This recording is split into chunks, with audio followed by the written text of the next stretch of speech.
Là, c'est quoi les prochaines étapes qu'il faut prendre pour que ça continue d'avancer, là? Les prochaines étapes, c'est des démarches diplomatiques, particulièrement auprès de l'ensemble de la communauté internationale pour une reconnaissance de cette indépendance.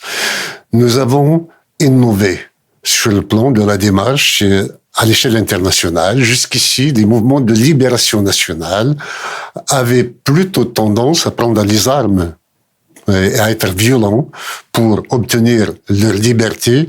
Nous avons, dans ce qu'on appelle le tiers-monde, été les premiers à adopter cette démarche pacifique pour nous revendiquer nos droits légitimes et de faire en sorte que nous nous appuyons sur le droit international et sur la pression diplomatique pour obtenir ce dont nous avons besoin.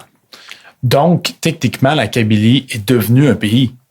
La Kabylie était un pays auparavant qui a été annexé. Voilà, la colonisation l'a ravalé au rang de région, d'un ensemble, et depuis, nous n'avons pas cessé, en tant que Kabyles, mais devanciers, depuis 1857, depuis 1871, la Kabylie ne cesse de se démener pour recouvrer sa liberté.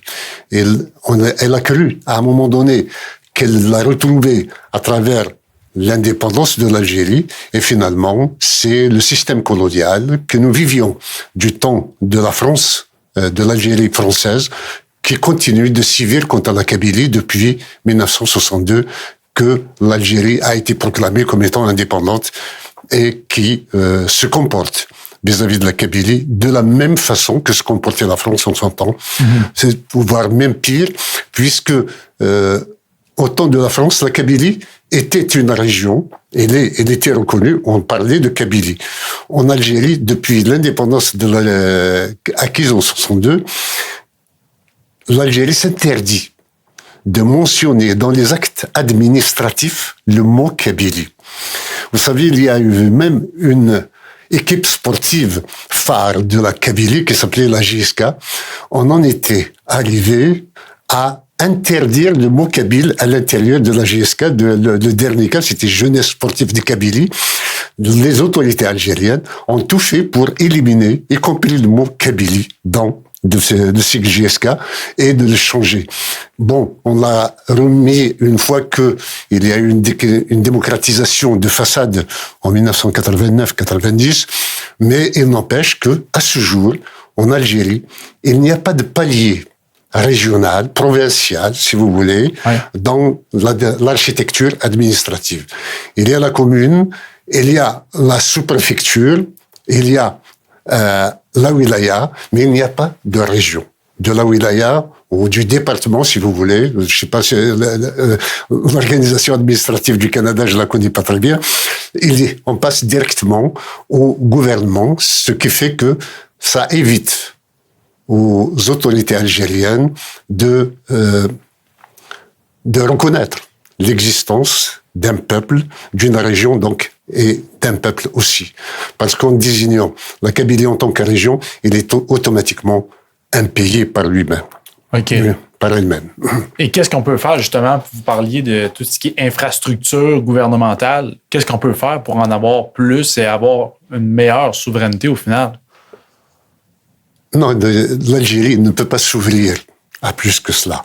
L'Algérie est une dictature et ma théorie que j'ai développée dans plusieurs livres est faite de cette vision qui consiste à dire que la colonisation a été mal terminée par la décolonisation, où l'on a mis des frontières à l'emporte-pièce sans tenir compte des peuples, si bien que les Kurdes se trouvent sur 5 pays éparpillés, les Touaregs également, et les Kabyles se retrouvent avec d'autres peuples avec lesquels il n'est pas forcé de s'entendre. Donc, ce sont des peuples concentrationnaires, ce sont des pays concentrationnaires de peuples et qui font que il y a des États sans nation et des nations sans État. Donc, il y a ce hiatus dans tous les pays anciennement colonisés. Seuls, pas tous, mais la plupart, 90% de ces pays, sans la dictature, il n'y a pas de paix social, il n'y a pas de paix dans le pays. Donc, la colonisation a fabriqué des monstres de dictature. Et l'Algérie se retrouve dans ce cas-là. Et pour justement que la Kabylie arrive enfin à être heureuse, il faut qu'elle devienne indépendante. Si nous sommes indépendants, nous sommes prêts par la suite à coopérer avec d'autres, à nous fédérer avec d'autres, à construire des ensembles plus viables, mais sur la base de nos intérêts. Mais tant que l'unité est imposée par le haut et non pas consentie par la base, nous serons toujours en dictature et il n'y aura pas de construction nationale. À ceci s'ajoute le fait que la Kabylie, ou la communauté kabyle, ou le peuple kabyle, est très mal considéré en Algérie, dans la mesure où, même pour les rencontres sportives, on nous désigne comme étant les sionistes, on nous désigne comme étant des juifs. Par exemple, l'année dernière, il n'y a pas très longtemps, un match de football entre la JS Kabylie et une équipe de l'Est de l'Algérie, il y a eu agression contre les supporters de la Kabylie en disant en arabe l'qbaïl ma yata'ashrouch, c'est-à-dire que les Kabyles ne sont pas sociables. On développe un racisme, on développe des stéréotypes contre les Kabyles et en même temps, à l'échelle de toute l'Algérie ou du sommet de la hiérarchie militaire, on a toujours peur de la prise de pouvoir par les Kabyles. En même temps, vous voyez cette contradiction algérienne. En même temps, ils ont peur que les Kabyles prennent le pouvoir, mais en même temps aussi, il y a un racisme, y compris institutionnel, étatique, à l'égard des Kabyles.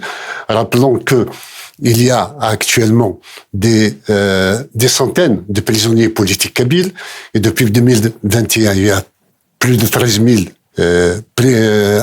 arrestations de Kabyles. Il y a donc ce racisme institutionnalisé qui fait que les Kabyles ne sont pas les bienvenus normalement en Algérie. Ils constituent une menace sur le pouvoir et en même temps un élément dissonant dans la cohésion algérienne sur le plan culturel, puisque les Kabyles ont cette tendance à avoir une pratique religieuse différente, très relâche, loin du rigorisme ambiant en Algérie, et le fait qu'ils parlent une autre langue, qu'ils ont une autre personnalité, une autre tradition. Et donc, en même temps, il y a cette crainte que les Kabyles prennent le pouvoir. En même temps, il y a ce rejet du Kabyle, mais en même temps, il y a cette peur que la Kabylie devienne indépendante. Si nous constituons, en tant que Kabyles, une menace sur l'Algérie, autant qu'on nous lâche les baskets et que nous partions pour construire notre pays. Et plus tard, nous allons nous retrouver